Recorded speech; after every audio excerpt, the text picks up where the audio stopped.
The LA Kings speak, and so do their fans on a Feedback Friday. That's next in this edition of Locked On LA Kings.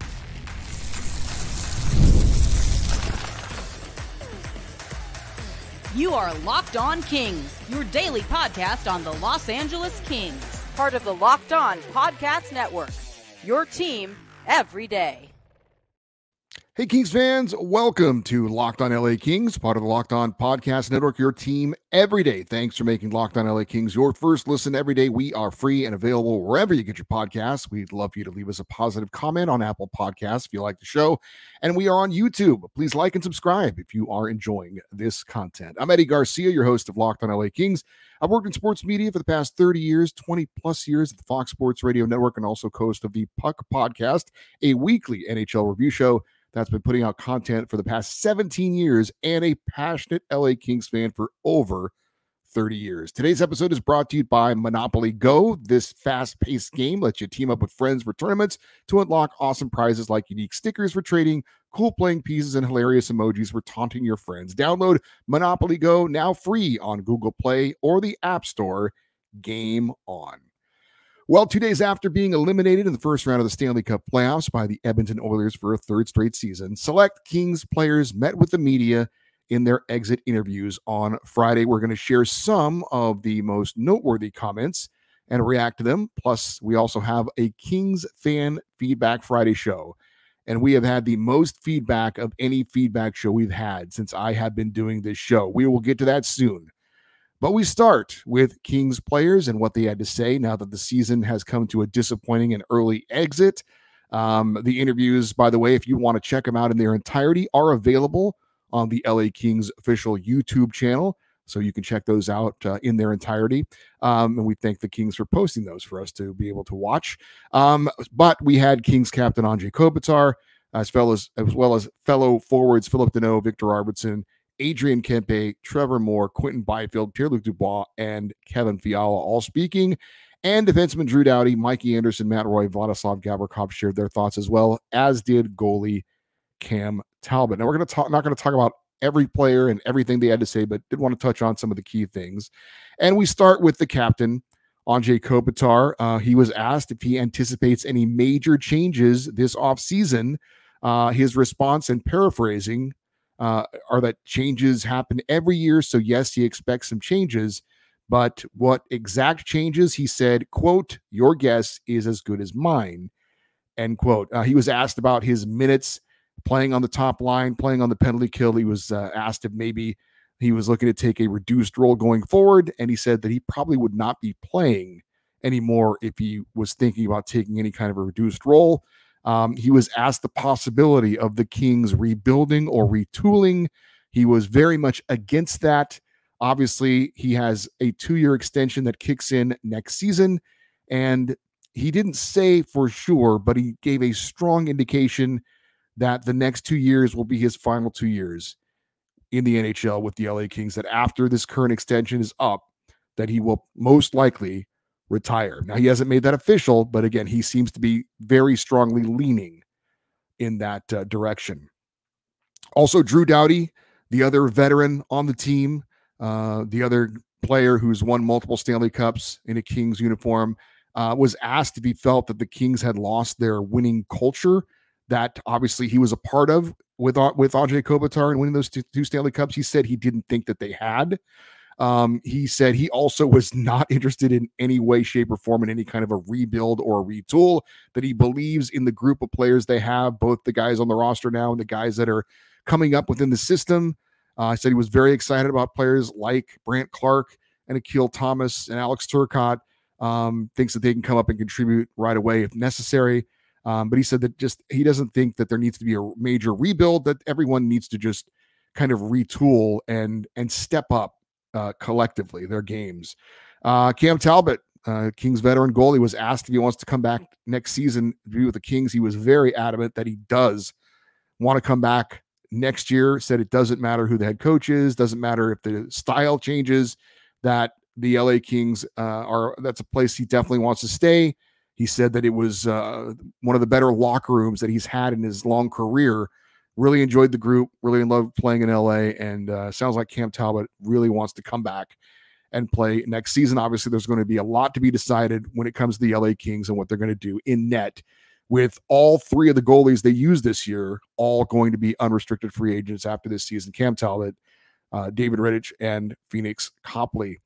Pierre-Luc Dubois spoke to the media, and I got to say it was a bit of an uncomfortable exchange. Not that it was contentious in any way, but you could tell that Pierre-Luc Dubois probably wanted to say some other things, but A, he knew that wasn't going to help the situation, and B, it just wasn't the right thing to do.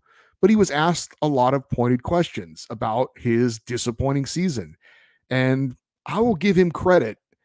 He does always say pretty much the right things, and he comes across like a good guy. And I would like to tell you, I mean, look, I am rooting for him. If as long as he's wearing a King sweater, I'm rooting for the guy. I want him to do well, but I also can't just hope and wish and want to see what I want to see. You see what you see from him. And, you know, we've got some emails certainly about him. He's been a topic all season long. There are some incredibly strong opinions about him, and I get all of that. But, you know, if you go watch the video, and I encourage you to check it out, there's a lot of times where he just kind of is repeating himself, and he does, you know, I think he wants to say certain things, but he also knows, again, that that's not going to help his cause, and that ultimately it is on him, which he said repeatedly. He said repeatedly that he has to be better, and it's on him, and he's willing to do anything he can to be better. And he says all the right things. But we need to see it on the ice. I wish he played the way he speaks, because he seems sincere, but his play isn't oftentimes sincere. So he was asked point blank about a potential buyout of his contract, and he said, I mean, what you'd expect him to say, that he can't control that, and that's out of his hands, so he can't really worry about it or comment on it. He did talk about how his first year in Winnipeg wasn't very good, but eventually, you know, he turned it around and became the player that he believes, and obviously the Kings at the time they made the trade for him believes the type of player he can be. He did talk about a lot of things that were out of his control. He was asked point blank, does he need to be a top six forward? And he didn't say yes, but he tiptoed around it and basically said yes. And I don't necessarily disagree with him. He just said things like, you know, wherever they're going to play me, I'll do the best I can, but you know, chemistry, stability helps to create results. So he basically said yes without saying yes, and talked about being moved in up and down the lineup and minutes and things like that. So and we have an email about him, like I mentioned. Look, there's definitely a large part of his disappointing season that is on him, as he said. But I also think there were some circumstances surrounding him that I don't know that anybody expected coming into this season. So I would recommend you checking out the interview with Pierre-Luc Dubois. Like I said, I think he's sincere. I think he says a lot of the right things. I wish what he says would translate more into what he does, and maybe it will. Maybe it will eventually. We certainly all hope so. Matt Roy and Victor Arvidsson spoke. They are both unrestricted free agents after this season. They both said that they would like to be back with the Kings, but they understand that this is a business. And they both said that there were absolutely no talks, no negotiations going on as far as contract extensions to this point. Now that the season is over, obviously those talks will likely begin with their agents, with their representatives. Just about everyone was asked about the Kings playing the 1-3-1 setup. And I thought it was funny. Pierre-Luc Dubois kind of giggled and said, no one has ever asked me about schemes before in his career. Like, reporters don't ask like about systems. But it's been a topic with the Kings this season. Anze Kopitar and Drew Doughty both said, and Pierre-Luc Dubois as well, said they thought that the Kings could still be win and be successful and go to where we wanted to go, playing a 1-3-1.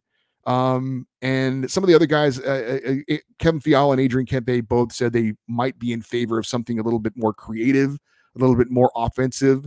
And you certainly can understand that from where they're coming from and what their type of game is. They are creative offensive players. So yeah, they want to see something like that. But I think the overall, Drew Doughty probably said it best. He said, I don't care what system we play, as long as we win. If they want to keep the 1-3-1, I'm fine. If they want to do something else, I'm fine. But as long as we have success with it, that's all he cares about.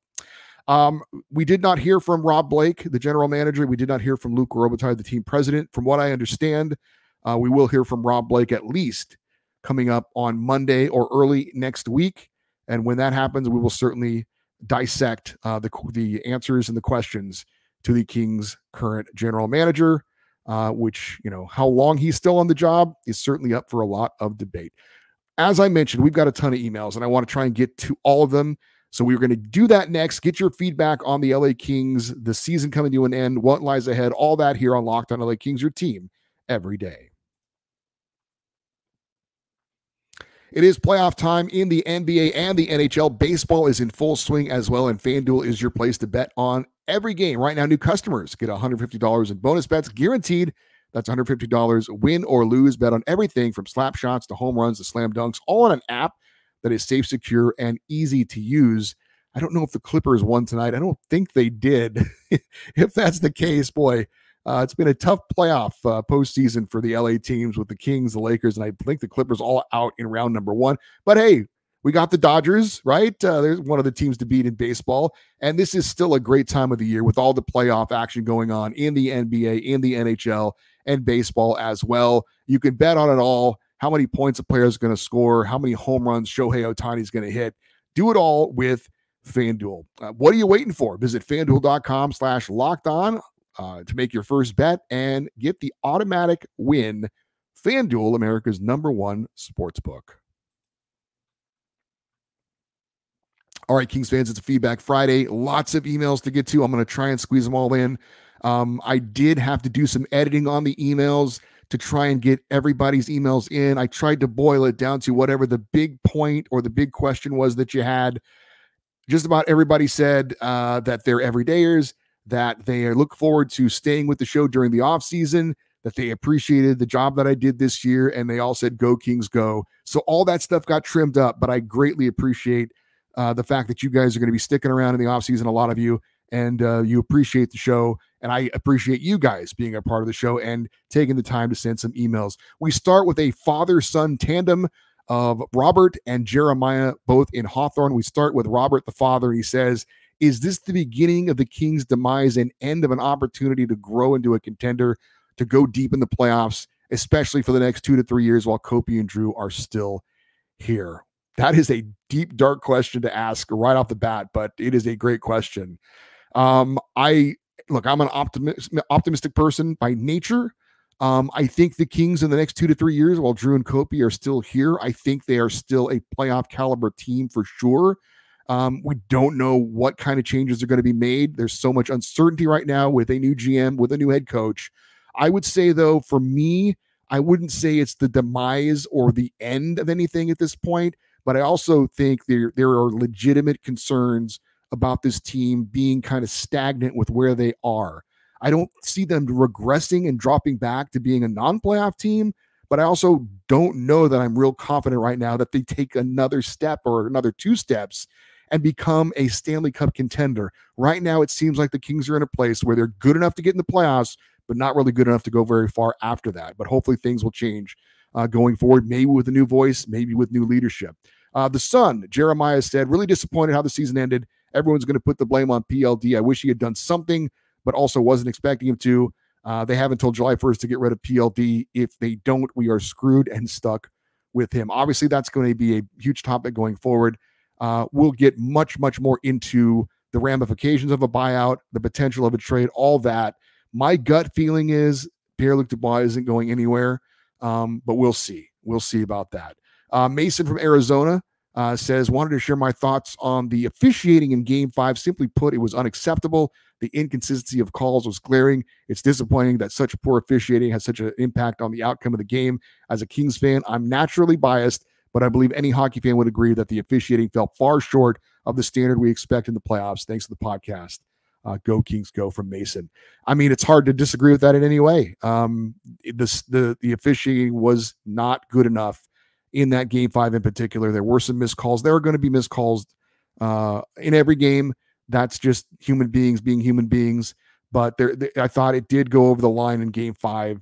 It definitely impacted that game, and it was very disappointing to see, especially from a Kings standpoint, when we were having to scratch and claw for everything we got. And when those things go against us, not much of a chance. Jim in Lakewood made it very short and sweet. He said, number one, embellishment. Talking about the call on Kevin Fiala, he says, I hope Edmonton loses to whoever they play in 4 straight. Well, I think we all would kind of want that. I'm not one of those guys who's like, well, I hope the team we lose to does really well because it'll look better if we lost to a team that wins the cup or goes to the Stanley Cup final. I'm not that level-headed. I want the Oilers to lose and lose spectacularly. Luke from LA says, I am at a loss right now. 3 straight seasons. It feels like we're only moving backwards. Simply put, this team is not built to win in the playoffs. From their structure to their defensive personnel, I think the organization needs to clearly reevaluate how and who plays for the LA Kings. With this, my patience with GM Rob Blake has worn out. 3 strikes and you're out. From fixing putrid special teams to implementing systems to generate consistent scoring to a lack of a long-term solution to net to numerous UFAs and RFAs, this is a pivotal offseason for the Kings. Though I remain optimistic the Kings can be a contender, we cannot simply run it back. Change is necessary and imminent. I wish I was writing a different email, and I hope to look back on this moment a year from now as the turning point.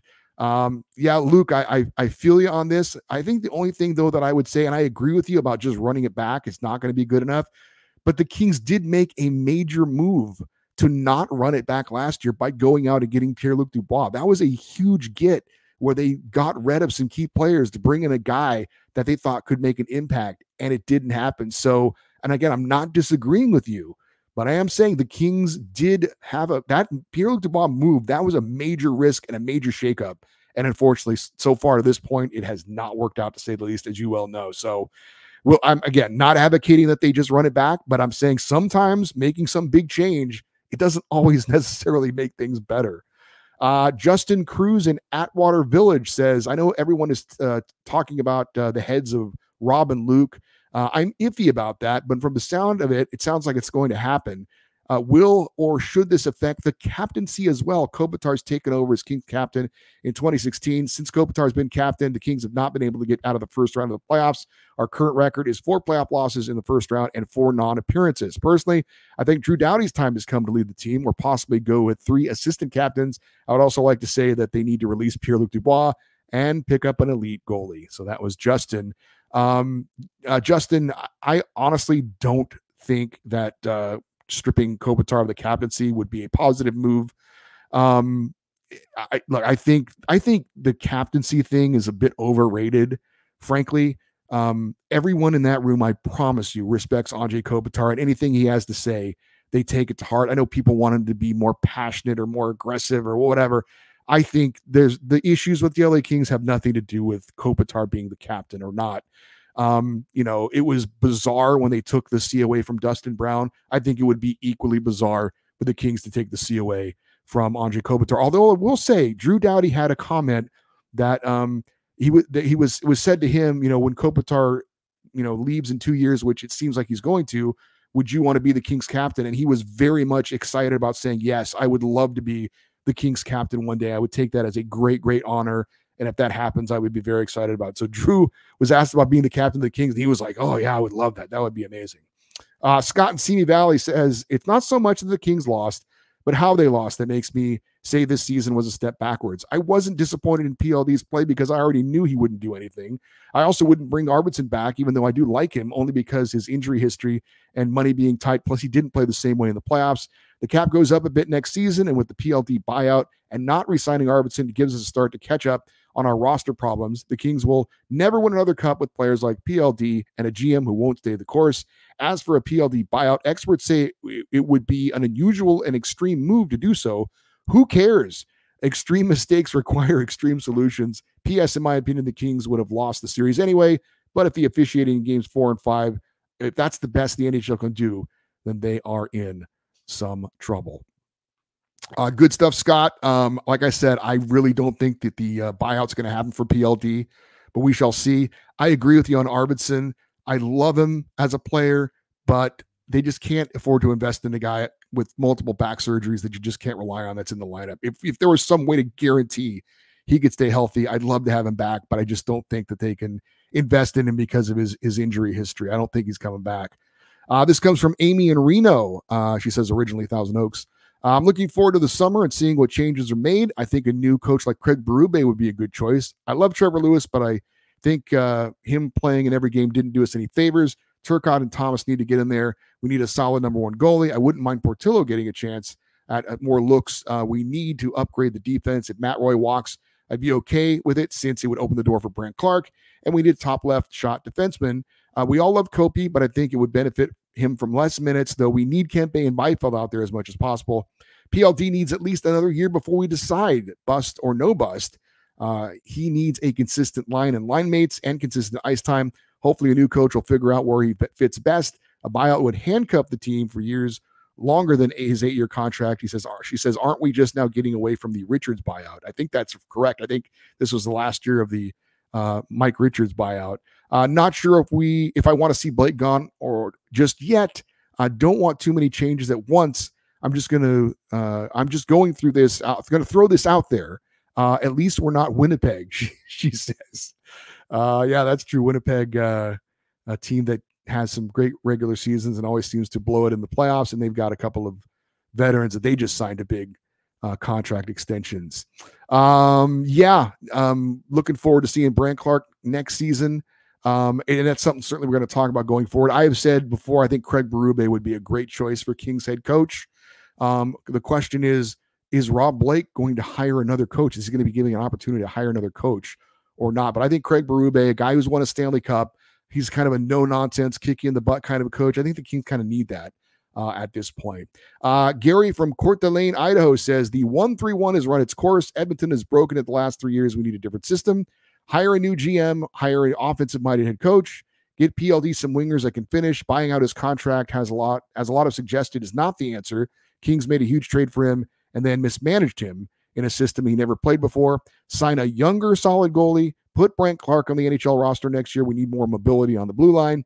I'd like to see Turcotte, Thomas, and Fogemo in the NHL next season. This would give us some more team speed and a little more size, anticipating losing Arvidsson, and reduce Doughty and Kopitar's minutes. So a lot of interesting suggestions there from Gary. We have more emails. We're going to try and squeeze them all in. That's coming up next here on Locked On LA Kings, your team every day. All right, we got to pause the hockey talk for a second here and talk about Monopoly Go. There is just so much good stuff in this game. In Monopoly Go, you can team up with friends for timed tournaments where you work together to build up each other's boards. The more you win together, the more awesome prizes you unlock. Get unique stickers you can trade with friends to complete albums for big prizes. Get cool new playing pieces to travel the boards with hilarious emojis for taunting friends when you smash their buildings or heist their vaults. Plus, Monopoly Go feels new and exciting every day with continually changing tournaments and challenges. A ton include their own unique mini games like digging for treasure or robot pachinko machines. There's always new timed events that help you win big, like massive multipliers for everything you win or rent frenzies. There's always something fun to discover in Monopoly Go. So get off the bench and go download it now for free on Google Play or the App Store. Game on. More emails. This comes from Mark in Downey. He says, I was obviously bummed when the Kings got eliminated, but now I'm excited for what's next. I'm looking forward to the draft, potential management changes, etc. I'm also enjoying watching the playoffs completely stress-free out of curiosity. Who are you rooting for and who are you rooting against now that we're eliminated? Well, I'm rooting against the Edmonton Oilers first and foremost, rooting against the Vegas Golden Knights. And even though I'm kind of a sucker for teams that have never won it before, I just can't bring myself to root for the Vancouver Canucks. So I guess if I'm rooting for someone, maybe it would be like Carolina or Florida, even though Carolina has won it before. Florida hasn't won it before, and I'm a sucker for that, but Matthew Tkachuk's on that team, so that's hard as well. Honestly, I'm just rooting for good hockey, and I'm excited to see a couple of Game 7s coming up, Toronto, Boston, and Dallas, Vegas, both going to a Game 7 in the first round, so that's really always fun to watch. Edwin in Brea says, I said this during the season that GM Rob Blake built this team wrong. He built forward out instead of goalie out because a goalie is the foundation of your team. Because of this error, there is now a likely change from management and beyond. If there is a new regime, I hope that solidifies and emphasizes the goaltending since it is the team's foundation. Looking forward to the off season. Sam and Vin in San Diego say, we totally agree with your assessment of Game 5 and the atrocious and lopsided penalties. We will go a little further in that while we agree with you that all the bad referees calls and non-calls didn't cause the Kings to lose the series, in our opinions, that referee did cost the Kings Game 5. With the team's quick exit this year, we are interested to see the direction that the team will take next year. Do you think they will keep Lizzo? Would you reshape the Kings lineup next year if you were GM? Who would you have as coach? I mentioned Craig Berube. At some point, I'm going to do a deep dive on some of the coaching candidates that are out there and available. And I believe there are 6, coaching vacancies at the moment. I think we're going to have another one. I think the loser of the Boston-Toronto series, that I think the coach is going to lose their job. Maybe not Boston, but I think definitely Toronto, but we'll see. So there's definitely a lot of other teams that are going to be in competition with the Kings for a new head coach. So like I said, Craig Berube is at the top of my list, former St. Louis Blues coach, won a Stanley Cup. But I will kind of compile a list at one point. We'll do an episode specifically on who the coaching candidates are out there that are available should the Kings decide to go away from Jim Hiller. And by the way, that's not necessarily a slam dunk that they will. Blake Lizotte, I do think Blake Lizotte is going to be gone. I don't think they're going to bring him back. And I think Alex Turcotte is ready to take over that fourth line center position. That's another big topic we're going to have to talk about in the offseason. What are the Kings lines going to look like for next season, and who's projected to slot in, who will we not be bringing back, all that kind of stuff. This comes from Joyce Mueller. Says, wanted to make a suggestion if the Kings choose to trade Pierre Dubois. The Kings would need to make a trade by the end of June. Otherwise, there's a no trade clause that comes into effect. The only team I think would be willing to trade for him would be Montreal because he is French-Canadian. Pierre Dubois to Montreal for 23-year-old Kirby Dach, a right shot center winger who turns 24 in January, and 22-year-old Caden Gooley, who's a left shot defenseman who turns 23 in January. Kirby Dach is also a bit of a disappointment so far. 3rd overall pick in 2019. Is the same size as Dubois. Gooley is the 16th overall pick in 2020. Gooley and Dach are still young, and Dubois is entering his prime. Montreal has plenty of young defensemen, and adding Gooley would keep the Kings without hurting Montreal. Would help the Kings without hurting Montreal.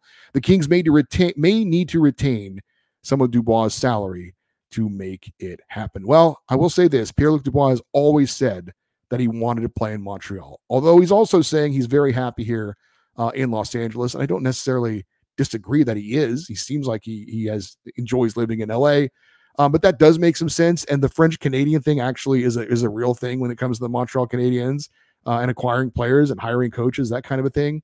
Kirby Dach and Caden Gooley for Pierre-Luc Dubois, I would definitely vote yes on that. But you are right. The Kings would have to retain some salary in that deal. And our final email comes from Ray Gonzalez. He says, despite their best efforts, the Kings haven't won a playoff round in 10 years, and now we don't have enough cap to resign the current core. The team will be better long-term if we develop another core group instead of trading away to build around Kopi and Doughty. This has been the strategy for 2 years, and it hasn't borne any fruit. I'm excited for the future Kings roster that will include Byfield, Portillo, Fagemo, Spence, Clark, Thomas, and Turcotte. Call the rest of these guys up. They're ready. They'll make bigger impacts than any single pickup we grab out of desperation to bolster the current lineup. Kopi and Doughty are legends, and their legacy shouldn't be tarnished by a rushed rebuild and having to trade away future core pieces. You know what? One quick one I wanted to squeeze in because I promised I would. This is from Blake on Twitter. And Blake said, thoughts on PLD's comments and thoughts on what recent article by Joe Panatarino from Hockey Royalty about PLD being set up to fail by his usage and line mates this year and perhaps management. We are going to we'll do a Pierre-Luc Dubois episode. We'll have an episode completely devoted to Pierre-Luc Dubois. But I would say, again, some of this absolutely is on the shoulders of Pierre-Luc Dubois, but some of it was out of his control as well. He never should have been a bottom 6 forward. I thought at the beginning of the year he was going to be the second line center. Frankly, he should have been the second line center, not because he's earned it, but because with the investment the Kings have made in him, that's the best place they're going to get success out of him. So I do agree that he was in some respect set up to fail by the way he was used, by the players that he played with, but he still has to own a lot of this as well. It's not completely on the circumstances surrounding him, and coming to a new team in a new place is never easy. But he does absolutely bear a lot of the responsibility. But some of the things that were out of his control, I also think were part of the story as well. And again, we will get a deep dive into Pierre-Luc Dubois at some point during this offseason. Thank you to everyone who took the time to email. I actually didn't get to a couple of emails, but I know the guys personally who sent them, and I'll apologize to them personally. But thank you for everyone who took the time to email. Really appreciate it. Fun fan feedback show. We're going to keep these going all off season. So every Friday we will have a fan feedback show. So we hope you will continue with the emails. And don't forget, coming up on Sunday, for those interested, the Ontario Reign are playing Game 2 of their AHL playoff series. It's on TV locally in LA.